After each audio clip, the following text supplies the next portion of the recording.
All right, KMR, welcome back to the channel. We're talking rotaries. We got the BRAP. I've got one of the end plates, the side housings that I've been running on the lapping table. And if you've been following the channel, we actually did a couple videos following or getting into why lapping is important, why I like lapping, why I use lapping. And a lot of the time it is to bring a component, an end plate or a side plate, back to life. Maybe it's a race housing out of a 20B, maybe it's a 4-rotor, maybe it's had a lot of porting done, maybe it's had machine work done, maybe it's a component that's just not available anymore. 12A components are getting pretty rare, they're hard to find. So in this particular customer's case, it was a 12A race motor with CNC porting.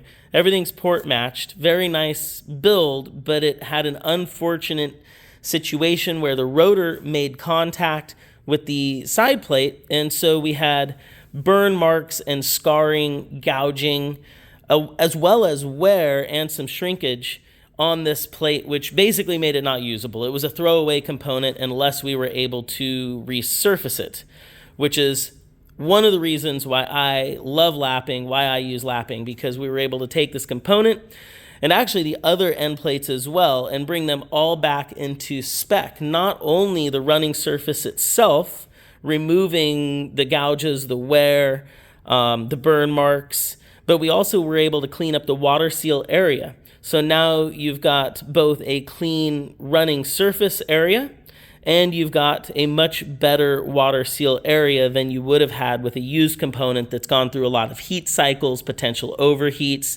and had all of that wear and tear that brought it here in the first place.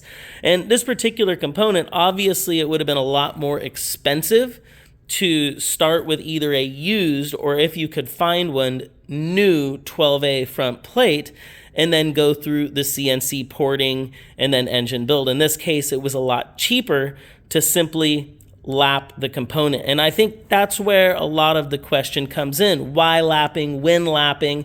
Hey, not every time do you need to lap an engine side plate or component.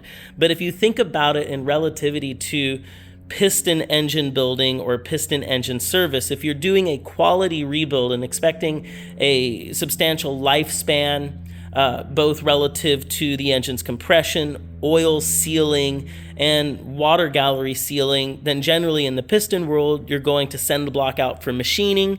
The piston walls will be honed or sleeved. You'll deck the heads. Everything will come back square, ready to go back together. Engine gets balanced, blueprinted, machined.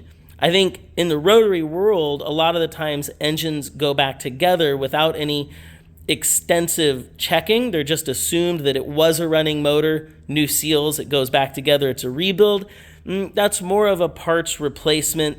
I mean, it's a rebuild, but if you're looking to do a similar quality rebuild to a rotary engine that a quality rebuild would be in the piston world, then obviously resurfacing the side plates or starting with new side plates. And same thing with the rotor housings, either honing the rotor housings, which is available nowadays, but it's not as good as new components, or starting off with completely new rotor housings would be the comparables to quality engine rebuilds. And it does end up making rotary engines pricey as you start to get into all new components. So in a lot of ways, lapping or resurfacing components and side plates is a great option to extend rotary life without having to break the bank with completely new components.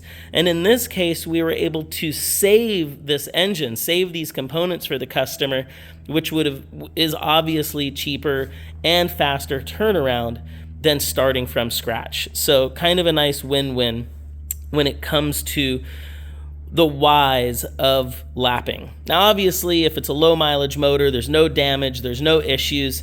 I could see just reusing the components without lapping. You do have nitriding. Different housings have different porosities when it comes to the different years of castings. 12A components seem to be a pretty dense casting, and the early nitriding also seems to be pretty dense. So we're always concerned about keeping the Mazda housing within its OEM specs. You can run housings pretty far past nitriding, But obviously that is going to affect long-term wear, how they last, how they perform. But generally speaking, when you're talking about race motors or reusing components, I think most people understand that it's not a brand new component. You're reusing a component that potentially has a lot of mileage already on it, a lot of heat cycles already on it. So I would not expect a lapped side plate to perform exactly the same as a new component, and that's why a new component costs more.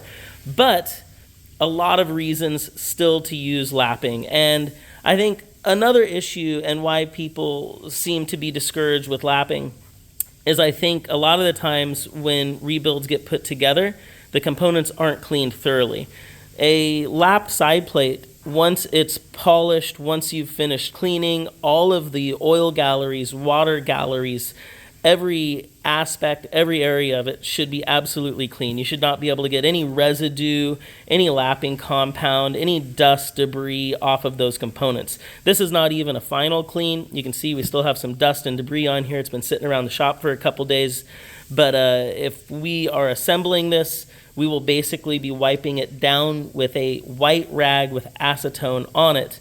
And every nook and cranny passage will get scrubbed out with some type of solvent, cleaner, hot soapy water. In California, we're actually pretty limited, and that's where I do a lot of my work, my personal race engines. So we end up cleaning with a hot degreaser soap-based liquid. But just so everybody knows, it's not impossible to clean them, and it should have a pretty shiny finish once you're done with it.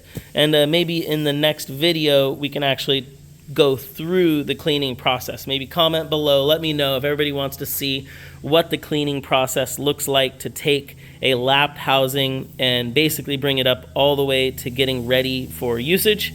But I think that's a wrap. I've talked about this housing enough. There you have it. That's a 12A CNC ported race motor side plate that we were able to bring back to life after it had a nasty run-in with either an over rev or bearing failure. I don't even know. Something happened to it, but we saved it. We fixed it. KMR, Mazda Tricks. Let us know if we can help you, and let us know what you want to see in the videos. We're trying to talk about rotaries and keep rotaries alive. All right, I'm out. That's a wrap. Time to go to work. Thanks for watching.